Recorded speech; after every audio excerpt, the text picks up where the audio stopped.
Hello everybody, welcome and welcome back to heals pier tarot. आज हम बात करने वाले हैं आपके फादर इन लॉ के बारे में, जो है आपके घर के हेड ऑफ़ द फैमिली, मुखिया जिसे कहते हैं। और देखते हैं इस साल आपका रिश्ता कैसा रहने वाला है, उनकी एक्चुअल थिंकिंग आपके बारे में क्या है, वो क्या सोचते हैं आपके बारे में, क्या राय रखते हैं, वो सब आज हम देखने वाले हैं वीडियो में। तो अगर आपने अभी तक सब्सक्राइब नहीं किया है तो प्लीज़ सब्सक्राइब कर दीजिएगा ताकि आपको बाबा जी की डेली गाइडेंस मिले। और अगर ये वीडियो पसंद आए तो लाइक कीजिएगा। गणपति बापा का नाम लेके शुभ शुरुआत करते हैं। गणपति बापा मोरया, मंगल मूर्ति Morya.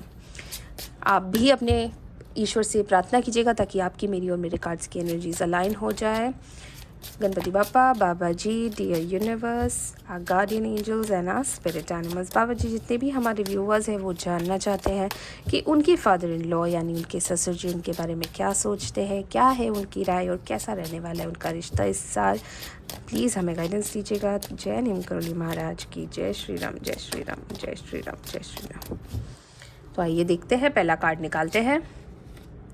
Judgement. Okay, thank you divine, thank you Baba ji. The high priestess. Okay, high priestess की एनर्जी में देख रहे हैं आपके फादर इन लॉ आपको।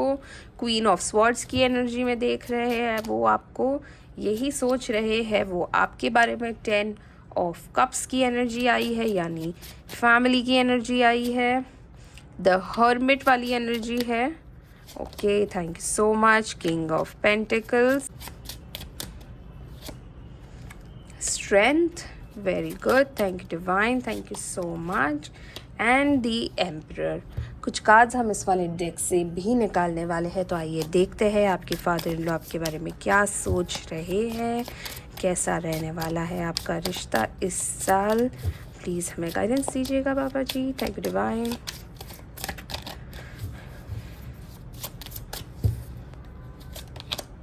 Understanding, okay, thank you so much. The rebel, okay, thank you divine, thank you so much। The outsider, outsider. कितने साल हुए आपकी शादी को, फिर भी आउटसाइडर समझ रहे हैं। Success, okay, thank you so much, thank you divine. Politics, wow, देख रहे हो क्या एनर्जीज आ रही है। Postponement, amazing amazing. ओके, तो ये है आपके फादर इन लॉ की फीलिंग्स आपके बारे में, उनकी राय आपके बारे में। आइए जल्दी से डिकोड करते हैं। सबसे पहला कार्ड आया है जजमेंट का। देखिए, आपकी जो फादर इन लॉ है, सबसे पहले मैं आपको ये एक बात बता दूं कि उनकी भी काफ़ी एनर्जीज आई हुई है यहाँ पे। आपके फादर इन लॉ हो सकते हैं काफ़ी वेल्दी हो सकता है कि उनके पास जो पैसा हो वो उन्होंने मेहनत से वो उन्होंने बहुत सारी जगहों से पैसा कमाया है। एक बिज़नेस, एक नौकरी ऐसा नहीं है, उन्होंने हर जगह से बहुत ज़्यादा एफ़र्ट करके पैसा कमाया है और आज उनको उस पैसे का बहुत ज़्यादा घमंड है। ठीक है, वो बैठे हैं बहुत सारी वेल्थ के ऊपर, वो बैठे हैं बहुत सारे पैसे के ऊपर, और कहीं ना कहीं उनको ये पैसा खोने का भी बहुत ज़्यादा डर है। ठीक है, उनको लगता है कि कहीं ये पूरे हाथों में ना आ जाए। कहीं ना कहीं बहुत सारी चीज़ें होती है कि ओल्ड एज में आके समझ में आता है कि अब पता नहीं कैसे कितना टाइम बचा है और फिर कैसे बंटवारा होगा। तो ये सारी बहुत सारी चीज़ें उनके मन में भी चल रही है। तो ये किंग ऑफ पेंटिकल्स जब ये कार्ड निकला था तब से ही मुझे बहुत ज़्यादा एनर्जी आपके फादर इन लॉ की यहाँ पे नज़र आ रही थी। तो मैं इसे यहाँ रख देती हूँ। जजमेंट का कार्ड, जैसे कि मैंने आपको बताया। देखिए, शादी के बाद आपके साथ बहुत सारी घटनाएं यहाँ पे घटी है, जैसे कि बेमतलब की ताने मारना, बेमतलब की सुनाना, और वही फैमिली पॉलिटिक्स जो होती है। पर कई सारे मौके आपने दिए हैं और कई सारे मौके आपको मिले भी है। ठीक है, कहीं ना कहीं आपके और आपकी फैमिली में फैमिली वैल्यूज़ बहुत ज़्यादा नज़र आ रही है। मतलब आपकी शादी के पहले भी ये एक बहुत ही क्लोज नेट फैमिली थी। हो सकता है कि आपके आने के बाद इनको ऐसा लगने लगा हो कि आप आए हो फैमिली तोड़ने के लिए, या आपको पैसे में ज़्यादा इंटरेस्ट है क्योंकि बहुत सारा पैसा है, और अगर नहीं भी है तो ज़मीन जायदाद कुछ ना कुछ तो होगा, पर कहीं ना कहीं काफ़ी कुछ जमा हुआ है। ठीक है, तो ये वैसे ही बहुत सारा क्लोज नेट फैमिली थी, इनको लग रहा था कि जो भी लड़की आएगी वो हमारे टाइप की होगी, बट हो सकता है कि आपके विचारधार उनसे थोड़े से अलग हो, मेल ना खाते हो, तो कहीं ना कहीं आप लोगों के बीच में मतभेद बहुत ज़्यादा नज़र आता है, डिफरेंस ऑफ ओपिनियन नज़र आता है, पॉइंट ऑफ व्यू बहुत ज़्यादा अलग है। तो कहीं ना कहीं उन्होंने भी आपको काफ़ी मौके दिए हैं, आपने भी उनको काफ़ी मौके दिए हैं।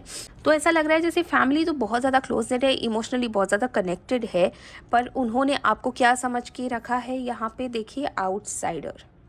आप कितनी ही कोशिश कर ले, कितना ही सोने के बन जाए, मैं हमेशा ये हर वीडियो में बोलती हूँ, एक लड़की जिसको एक्सेप्ट ही नहीं किया है डे वन से, उसको एक्सेप्टेंस मिलना बहुत ज़्यादा डिफ़िकल्ट हो जाता है। ठीक है, एक फैमिली जो इतनी ज़्यादा क्लोज नेट थी, उन्होंने अपने लड़के की शादी करवा दी ये सोच के कि जो लड़की आएगी, जो बहू आएगी, उनका जो पहले से ही माइंडसेट था ना कि वो सिर्फ बीवी बन के आएगी, बहू बन के आएगी, वो फैमिली का हिस्सा नहीं होगी। यही चीज़ आपके साथ हुई है यहाँ पे। कहीं ना कहीं आपको आउटसाइडर यानी कि फैमिली के बाहर का बंदा भी नहीं समझते हैं ये लोग।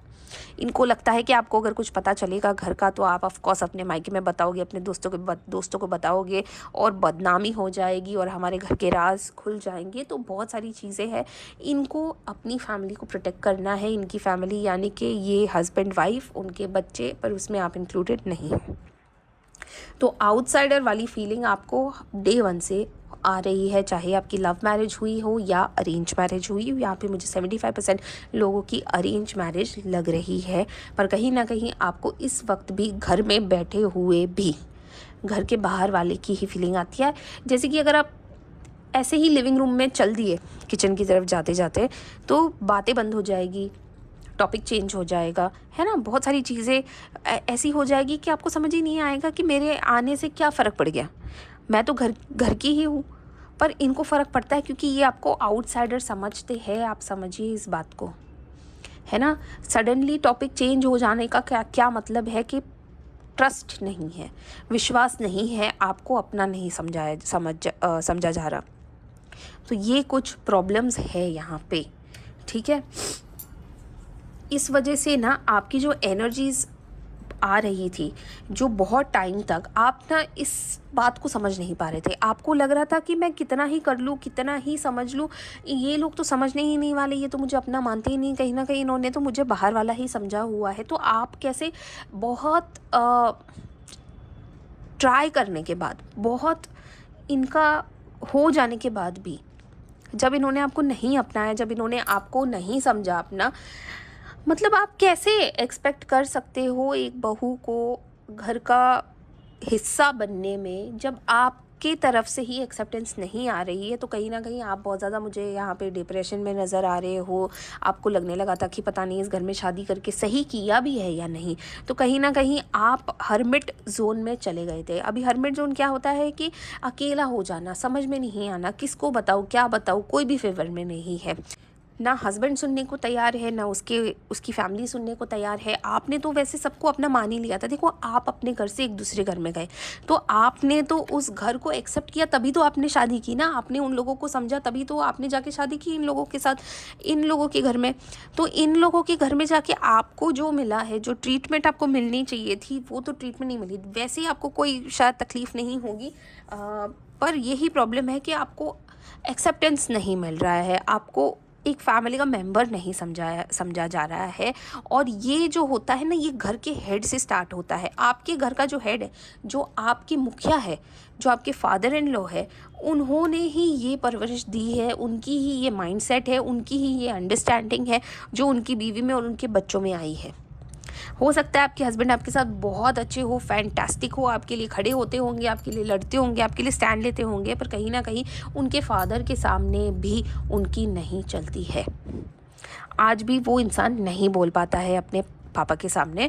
और उनके जो पापा है यानी कि आपके ससुर जी है, वो बैठे हैं अपनी राजगद्दी पे और बहुत ही इज़्ज़तदार इंसान है ये। मतलब समाज में भी बहुत ज़्यादा इज़्ज़त होगी, लोग बहुत मानते होंगे।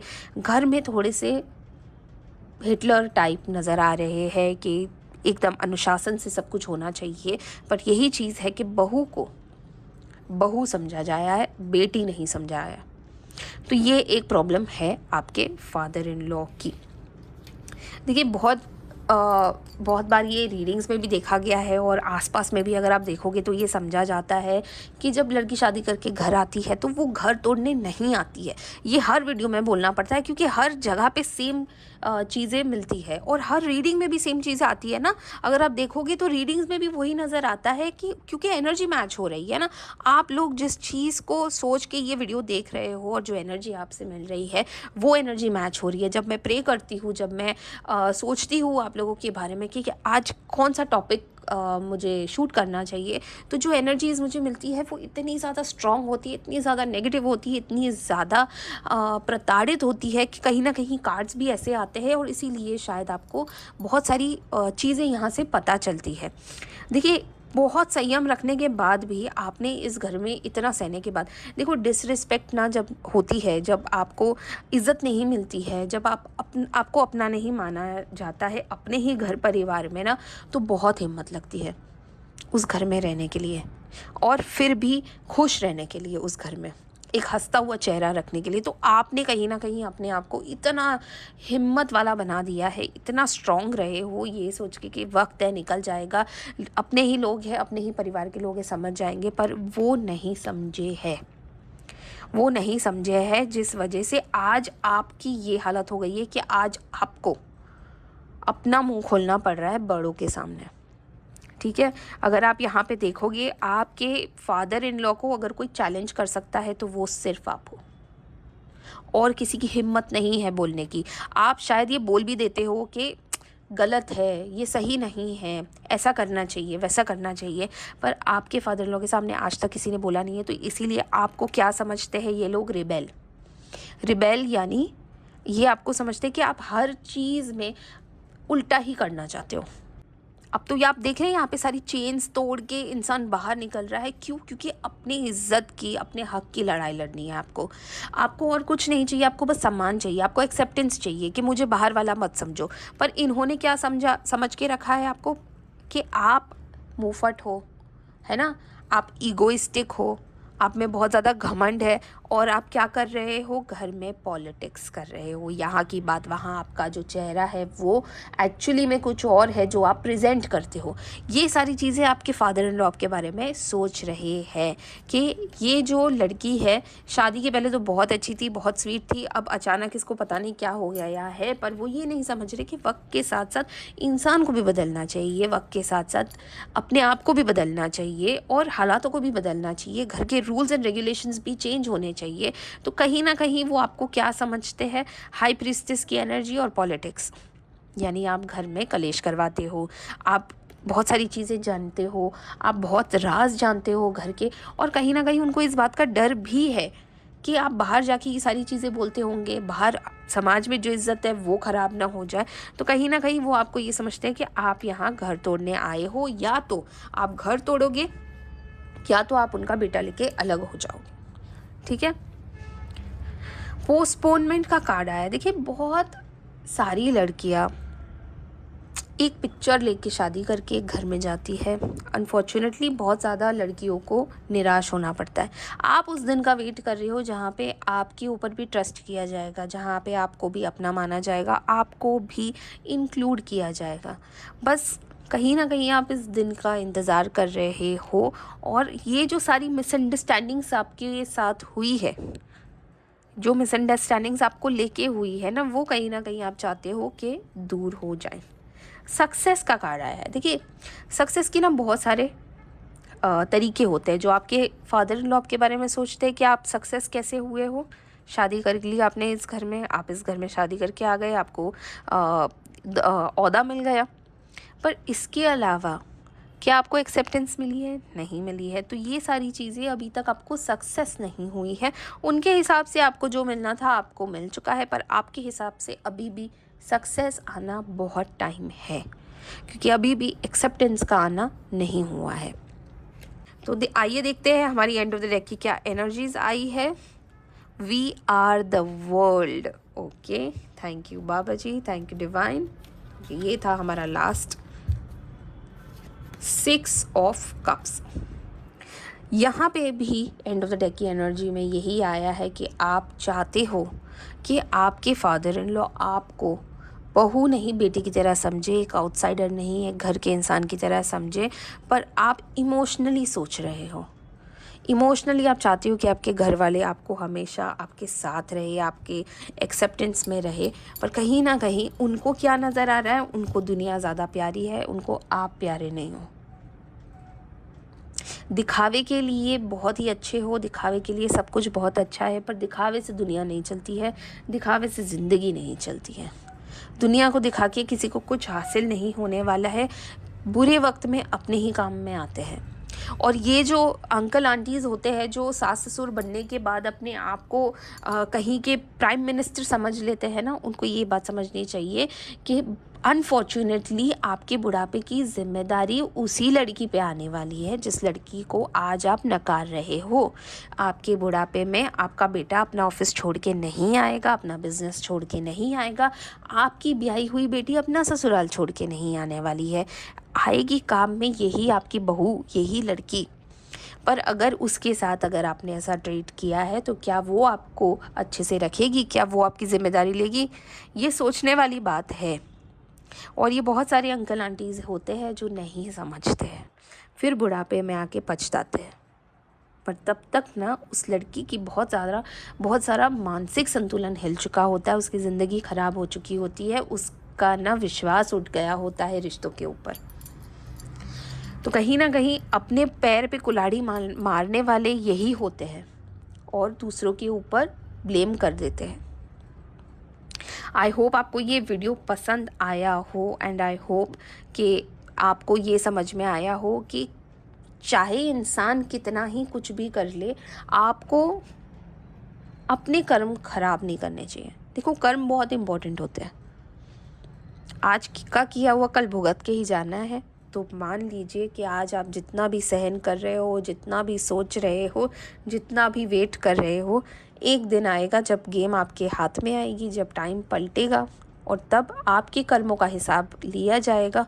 और अगर आप यही इसी तरह आगे बढ़ते रहे तो आपकी ज़िंदगी, जो आगे की ज़िंदगी है, वो बहुत अच्छी रहेगी। तो रहने दीजिए इनको, जो सोचना है सोचने दीजिए, इनके कर्म इनके साथ, और आप आगे बढ़ते रहिएगा, डोंट वरी।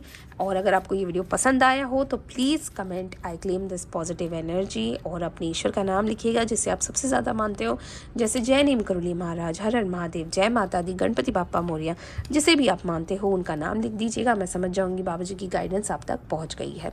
तो आने वाले हम कल एक बहुत ही इंटरेस्टिंग वीडियो के साथ, तब तक के लिए ध्यान रखिएगा अपना बहुत सारा। हर हर महादेव।